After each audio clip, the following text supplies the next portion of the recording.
what I find at the end of doing a keynote or programs quite often is I get asked questions about what some simple success habits that I would use or that other people use to adopt. So for the next 3 weeks, I thought I'd share a couple of those.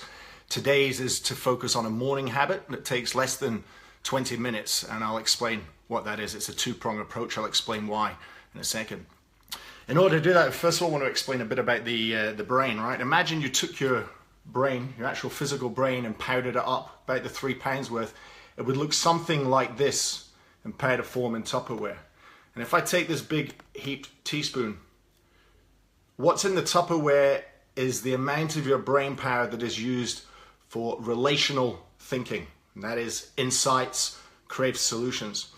The amount that's in this heaped teaspoon is the amount of your brain power that's really used for rational, logical thinking, which is quite astounding when you think about it. Now, the reason that's important is because in most people's working environments, they're bombarded with the idea of logic, data, spreadsheets, graphs, okay, and it's all about strategy and logical thinking.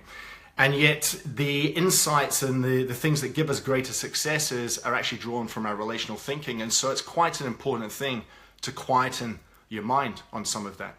Daniel Kahneman, who was given a Nobel Prize actually in the early 2000s, even came up with the synopsis that probably 95% of our logical thinking is still done at a subconscious level.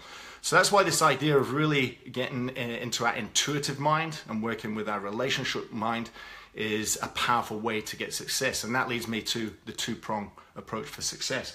The first one is if you've got negative thinking and a negative mindset. I'm going to use something else as a prop for this. I love the way Abraham Hicks talks about this. When you've got thinking around something, imagine it's like a car at the top of a hill, and when you just tip it over the edge, there's not much momentum.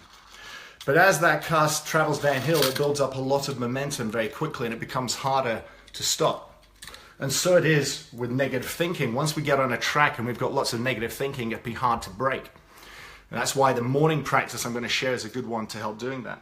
So the first thing I would say is in the morning, taking a couple of minutes to actually start creating positive visualization of the areas of your life you want to focus on. And if there's something not particularly going too well, the best thing is get it off it altogether and focus on an area that you are. So first part, a couple of minutes spent planting a seed of positive thinking. And the reason first thing in the morning is because after coming out of sleep, your brain's kind of had a pause in its thinking for a while. And so planting that positive mindset sets you up potentially to build that positive mindset for the day, so it's a positive car rolling downhill instead of a negative one.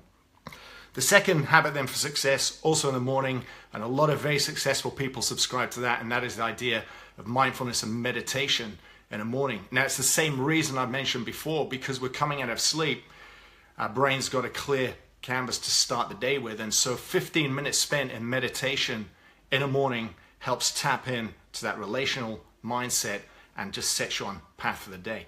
And it's ancient wisdom that's now being backed up with scientific fact. It's something a lot of very successful people like Richard Branson's, Warren Buffett's, Arianna Huff are documented as doing. So habit number one, two-prong approach, morning habit, positively creating visual scenes for how you want your day to go with the areas you want to work correctly, 15 minutes in mindfulness meditation to set yourself up for the day. And we get into some of the more logical stuff in the next session.